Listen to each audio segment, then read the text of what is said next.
तो साथियों, आज जो छात्रावास अधीक्षक 2024 की जो परीक्षा संपन्न हुई है, मैं आशा करता हूं कि आपका पेपर बहुत अच्छा गया होगा। तो आज के पेपर में जो जीएस के जो क्वेश्चंस आए थे, सामान्य ज्ञान जनरल नॉलेज के, ये कुल 15 प्रश्न इसमें आए थे जीएस के।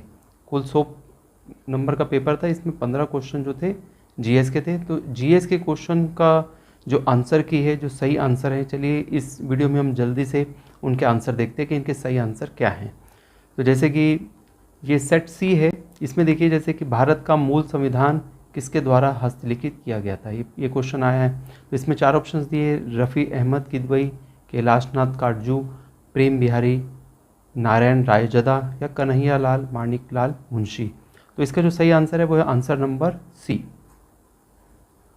अगला क्वेश्चन है, भारत की राष्ट्रीय सब्जी कौन सी है।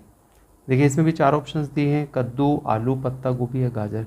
ये बहुत सामान्य सा क्वेश्चन है, तो इसका सही आंसर है आंसर नंबर ए, कद्दू। तीसरा क्वेश्चन, इसमें सुमेलित करना है। इस सूची 1 और सूची 2 दो दिए हुए हैं इसमें कॉलम्स, जैसे कि सरकारी आयोग कब बना, 11वां वित्त आयोग कब बना, द्वितीय प्रशासनिक सुधार आयोग कब बना, या फिर मतदाताओं का जाली पंजीकरण कब हुआ। तो सरकारी आयोग जो है उसका सही आंसर है 1983, 11वां वित्त आयोग जो है 1998, द्वितीय प्रशासनिक सुधार आयोग 2005 और मतदाताओं का जाली पंजीकरण मतलब कि 2। तो इसको आप लगा लीजिए, मतलब कि ए का 3, तो ए का 3 इन दोनों में है। ठीक है। सेकंड देखिए, 11वां वित्त आयोग हमने देखा है 1, तो मतलब कि आंसर नंबर जो बी है वो है सही इसमें।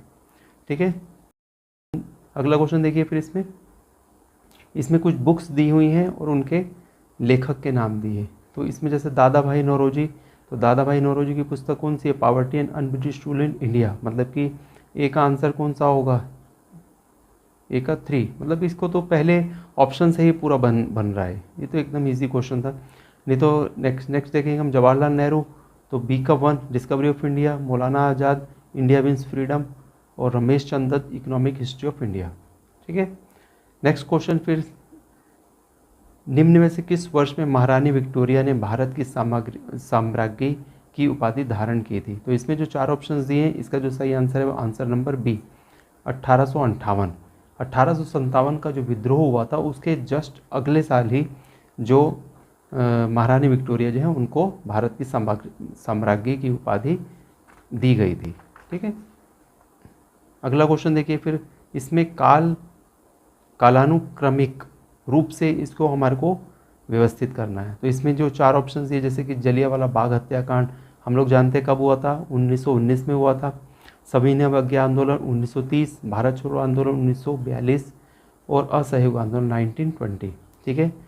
तो इसको अब हमारे को बढ़ते क्रम में इसको लगाना है हमारे को। तो जलियांवाला बाग सबसे पहले हुआ है, मतलब कि सबसे पहले ए आएगा, फिर उसके बाद आएगा डी, ए के बाद डी है ना, असहयोग आंदोलन, फिर उसके बाद आएगा बी, सविनय अवज्ञा आंदोलन 1930 में हुआ था। ठीक है। उसके फिर 1942 में भारत छोड़ो, मतलब कि आंसर नंबर सी सही है इसमें।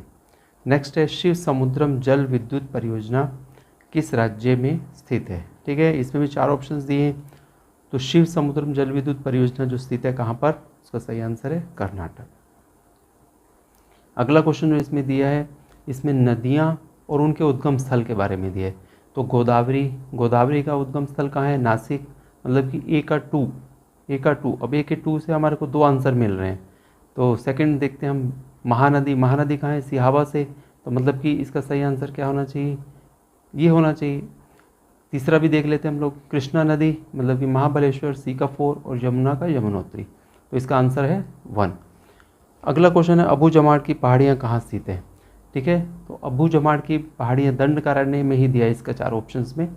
तो इसका जो सही आंसर होगा वो होगा आंसर नंबर बी, दंडकारण्य के दक्षिण पश्चिम में स्थित है अबू जमाड़ की पहाड़ियाँ। फिर अगला क्वेश्चन जो है, इसमें कुछ समितियां हैं और उनका जो क्षेत्र है उसके बारे में ये क्वेश्चन पूछा है। पुरानी समितियां हैं जो गठित हुई थी, इसलिए पुराना भी हमारे को रिवाइज करना ज़रूरी होता है एग्ज़ाम के समय। देखिए जैसे मैंने बैंकिंग क्षेत्र सुधार के संबंध में बताया है ना, तो बैंकिंग क्षेत्र सुधार ये इसके लिए गठित की गई थी नरसिम्हन समिति, मतलब कि एक का क्या होना चाहिए सी, एक का सी, मतलब इसके अनुसार हमारे को ये आंसर मिल रहा है, लेकिन हम बाकी भी टैली करेंगे। बैंकिंग क्षेत्र सुधार के संबंध में नरसिम्हन समिति, पूंजी लेखा परिवर्तनीयता मतलब कि कैपिटल अकाउंट कन्वर्टिबिलिटी, ठीक है, इसके संबंध में कौन सी समिति थी, वो थी तारापुर समिति, 2 का ए। मौद्रिक नीति सुधार के संबंध में मतलब कि मॉनेटरी पॉलिसी रिफॉर्म्स के लिए वो गठित की गई थी चक्रवर्ती समिति। और चौथा जो है मुद्रास्फीति लक्ष्यीकरण, उसके लिए थी उर्जित पटेल समिति, मतलब कि आंसर नंबर ए जो है इसमें सही है। ठीक है, अगला इकोनॉमिक्स का क्वेश्चन ये भी है, भारतीय मुद्रा बाजार के संगठित क्षेत्र में सम्मिलित है। तो इसमें 4 ऑप्शन दिए हैं, जमा प्रमाण पत्र बाजार, व्यापारिक पत्र बाजार, ट्रेजरी बिल बाजार, मतलब कि certificate of deposit market, commercial paper market, treasury bill market. तो इसका आंसर जो है तीनों आना चाहिए इसमें, 76 का डी आंसर इसमें सही होगा। ठीक है, फिर अगला क्वेश्चन है सीमेंट उद्योग की समस्याएं हैं। तो इसमें हमारे को समस्या बतानी सीमेंट उद्योग की, तो कोयले की निम्न गुणवत्ता, ठीक है, ये भी समस्या है इसकी। दूसरा है उच्च प्रशुल्क भार, बर्डन ऑफ हाई टैरिफ्स, ये भी इसकी समस्या है। तीसरा है क्षमता का निम्न प्रयोग, ये भी समस्या है सीमेंट उद्योग की, मतलब कि आंसर नंबर डी जो है इसका होगा सही आंसर। फिर अगला क्वेश्चन है संपूर्ण सूर्य नमस्कार आसन में डैश चरण होते हैं, मतलब इसमें हमारे को ये बताना है कि सूर्य नमस्कार कितने आसनों को, मतलब आसनों के साथ ही कंप्लीट होता है सूर्य नमस्कार। तो इसमें 4 ऑप्शन दिए 8, 10, 11 या 12। तो इसका जो सही आंसर है वो आंसर नंबर 12, मतलब कि 12 आसन जो आते हैं वो किस में आते हैं, सूर्य नमस्कार के अंतर्गत। उसका अगला क्वेश्चन प्रकाश संश्लेषण का मुख्य स्थल है। तो इसमें 4 ऑप्शन दिए पत्ता, तना, क्लोरोप्लास्ट या रक्षक कोशिकाएं। तो इसका सही आंसर है आंसर नंबर सी, क्लोरोप्लास्ट। अच्छे क्वेश्चंस दिए हैं इसमें।